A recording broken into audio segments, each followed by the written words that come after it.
Hello.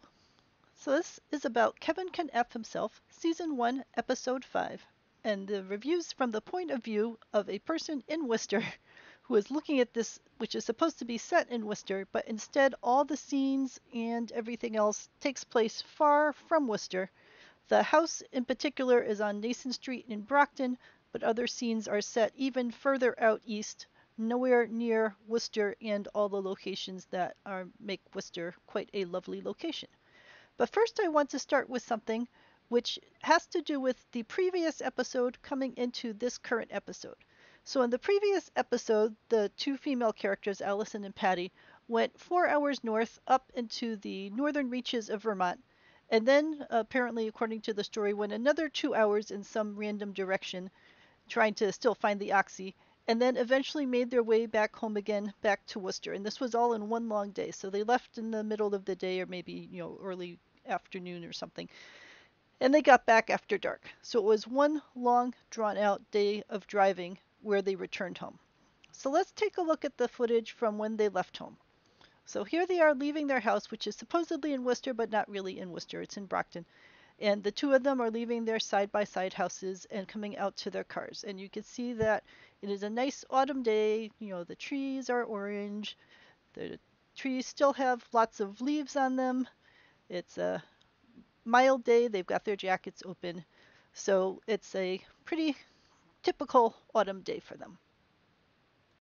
So now they're coming home the exact same night, and not only has it snowed pretty heavily, but the snow has already had time to fall, land, melt, be scraped up by snowplows, be shoveled off the streets, and be on the side, and all the leaves have fallen off the trees.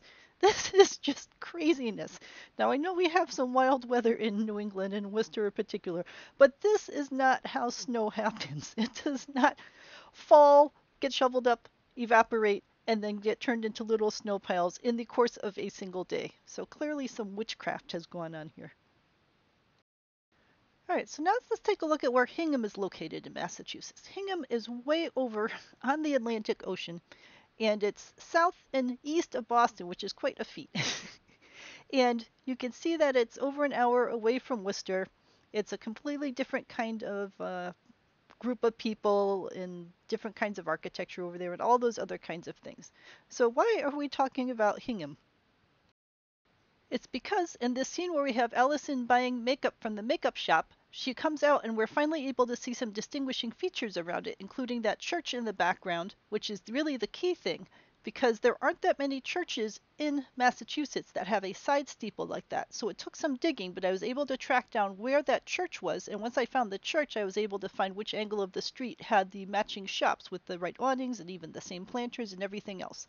So this is clearly where that makeup shop is located, which is way out in Hingham, not even close to Worcester. And Worcester has a lot of pretty street sides like this.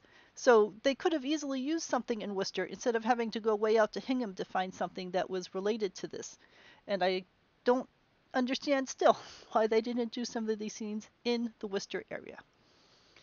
So next up, let's take a look. This is a scene in the bar with Neil and Kevin. And that shirt says Worcester Hockey on it. And I was really happy by this because with all of the other fake shirts that they've had in here, or at least untraceable shirts, this one is actually from the Ice Cats, which is the bottom logo. We had the Ice Cats for a while, and then we had the Worcester Sharks, and now we have the Worcester Railers. The Ice Cats were 94 to 05, Sharks with 2006 to 2015, and then the Railers from 2017 on. So it's really neat that they tracked down an old Ice Cats shirt to show it here, and they hid parts of it, but that's a pretty distinctive logo. So that made me really happy, which then made me really curious about some of these other shirts that I can't identify, that maybe they are actual shirts, and I just haven't figured out where they're from. So this is another scene with Neil, and it has a shirt that says Colonial Dirt, Colonial Dot. It's hard to tell, from Worcester, Massachusetts. And I did a bunch of digging trying to figure out where this shirt could be from, now that the whole Ice Cats thing made me think, well, maybe there is an actual shirt and this isn't some fake shirt. But no matter what I did, I couldn't track down where this particular shirt was from. So if anyone knows, let me know. But this may be a fake shirt. They may be mixing up fake shirts plus authentic shirts.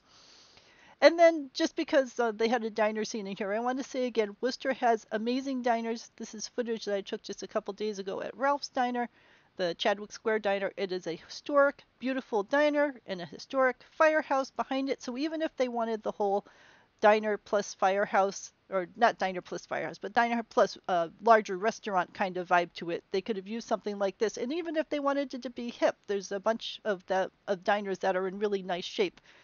This one's a little more earthy feeling, we'll say. It's meant for the college crowd. But there are a range of options in Worcester that they could have chosen instead of going with that super fake diner.